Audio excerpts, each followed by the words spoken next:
Hello guys, आज 3 April रोजी कोणी ह्या ठिकाणी जर बाय केलं असेल या ठिकाणी किंवा ह्या ठिकाणी, तर त्यांच्यासाठी एक सपोर्ट म्हणून हा व्हिडिओ आहे.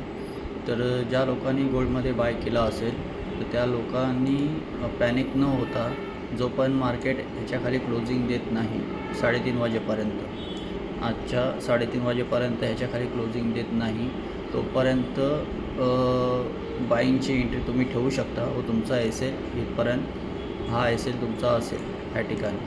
तर हा 1 तासाचा चार्ट आहे. ज्या कोणी बाईंग केला असेल आज गोल्डला, ज्या लोकांनी बाईंग केलं असेल तर त्यांच्यासाठी एक सपोर्ट म्हणून की आम्ही कुठपर्यंत उभं राहायचं आणि कुठला एल घ्यायचा, तर यासाठी हा व्हिडिओ आहे. तर त्याच्यासाठी मी तुम्हाला कुठपर्यंत थांबायचं आहे बाईंगची एंट्री घेतल्यानंतर, आणि जोपर्यंत तो ह्याच्यावरतीच आहे ह्या ठिकाणी तोपर्यंत हा वरतीच राहील.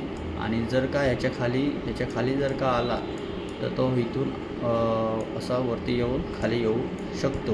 तर त्याच्यामुळं तुमचा एल हा असेल, आणि जोपर्यंत ह्याच्या खाली 3:30 वाजेपर्यंत क्लोजिंग होत नाही तोपर्यंत तुम्ही ही एंट्री काढू नका बाईंगची.